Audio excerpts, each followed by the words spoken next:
За дэлгэцний тохиргоо хийхин тулд эхлээд ингэн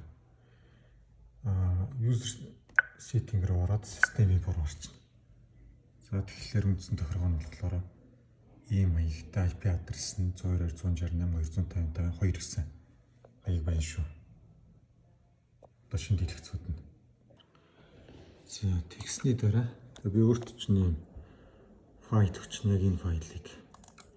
За энэ файл руу орохлоор ийм хэдэн файл багтах. За эндээс энэ net cfg гэдэг энийг нээчихнэ. За ийм хавцас нээчихнэ. За нөгөөх нь болохоор файл клиент гэдэг энэ аппликейшнийг нээчихнэ. За ингэж. За ийм програм. За үндсэн хавцас нь болохоор ийм юм нэгтгэж гэсэн үг. За яг ийм. За тэгэнгүүт за энэ терминал IP хаяг дээр нь болохоор за X3-ыг сонгож байгаа. За энэ бол дэлгэцний хаяг шүү. За энийг verify хийчихнэ. Нүү дэлгэцний хаяг. За тэгвэл successful гээд OK болчихно. За тэгэнгүүт нь энэ дээр нь юу хийж өгнө гэсэн үг. Net config гэдэг энэ дээр дараад за нөгөө файл байгаа. Нөгөө хавцас чинь. За энэ дотор чинь net cfg.file байгаа. Энийг сонгоод OK дарчихна. За энэ дээр successful гээд тэгснийхэн дараа за энэ болохоор дараагийн үйлдэл нь дэлгэцнийхээ өрөөний тоотыг зааж өгнө гэсэн үг. За одоо энэ дээр болохоор нэгээр эхэлсэн хаяг байна. Эсвэл 3-аар эхэлсэн хаяг. Нэгээр эхэлсэн 3-аар эхэлсэн. Дандаа нэгээр эхэлсэн хаяг нь онно шүү. За эндээс нэгдүгээр айл гэвэл энэ. Одоо энэ дээр room number нь 1 гэж бас нэг дээр. За энэний уртлын дандаа нэгээр эхэлсэн хаягаа. Нэгээр эхэлсэн энэ хаяг. За энэ артлын яг эндээс энэ хүртэл нь болохоор өрөөний дугаар байгаа. Одоо нэгдүгээр өрөө гэсэн үг. За нэгдүгээр өрөөний юг хуулчлаа. За энийг болохоор энэ хаяг дээр хуулчихдаг гэсэн. Энийг устгаж чагаад паст чинь. За ингээс successful set. За энэ нь болохоор нэг тоот айлыг дугаарч байгаа гэсэн үг. Одоо энэ дөрвөн орон. За дараагийн айлыг гэвэл энэ гэсэн үг. Хоёр дахь тоот буюу яг эндээс энэ хүртэл 2 гэж ойлгож байна. За дэлгэсэн дээр бол дандаа уртлынх нь нэгтэй цифрыг нь хуулна шүү. Одоо яг эндээс ингэж. За одоо дэлгэцэн дээр очиод харъя. За түрүүн энэ 192.168.252 байсан бол энэ хаяг нэг өөрчлөгдөж байгаа гэсэн. Одоо энэ нэг тоот буюу 0001 гэсэн үг. За энэ ингэ болчихж байна гэсэн үг шүү.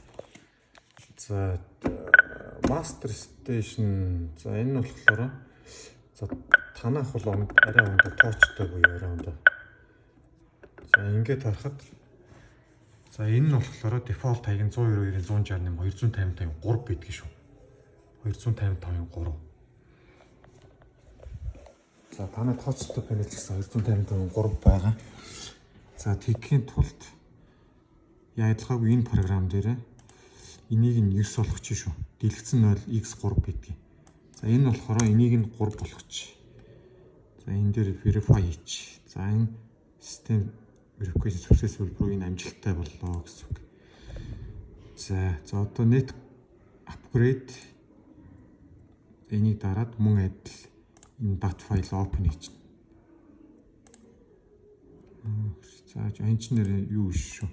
Дан камертай болохоор энүүгээр яах юм бэ?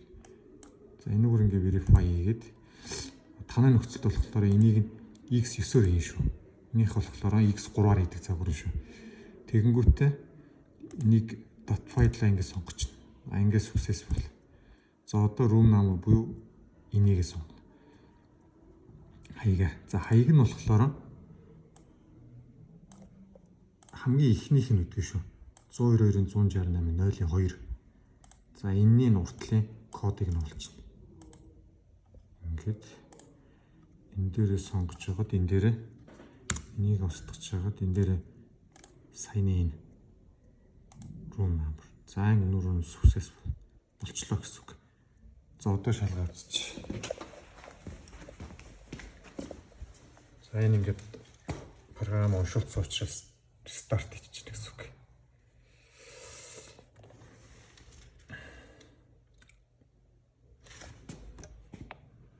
За энэний дэлгэцний хаяг нь болохоор 1 дот гэсэн үг.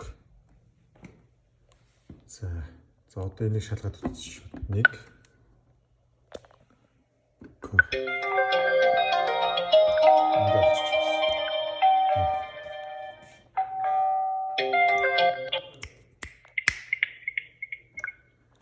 ерөөсө тохиргоо нь энэ шүү. Гэх мэтлэн дараагийн дэлгэцийг мөн адил одоо шинэ дэлгэц байгаа учраас дандаа 192-ын 168 255-ын 2-оор явдаг шүү. Тэнгүүт дараагийн дэлгэцийг хийхэд тулд энийг буцаа 2-оор хийгээд verification хийнгүүтээ дараа нь upgrade-ний энийгээ дараад data file-а хуулангуудаа 2 дахь айл бол одоо энийг хуулна гэсэн үг. За энэ нэг дахь айл шүү. За одоо айлаа харахын тулд энийг нь харчихна гэсэн үг. Room number 1 дахь айл, 2 дахь айл. За энэ биш 2 дахь айл нь болохоор энэ гэсэн үг. За энэний уртл нь болохоор нэгээр хэлж байгаа. Тэгээд код нь болохоор 0002 гэсэн үг. За энэ гэсэн үг шүү. 2 дугаар айл. Гэх мэтлэн энийг хуулаад явчихна гэсэн үг.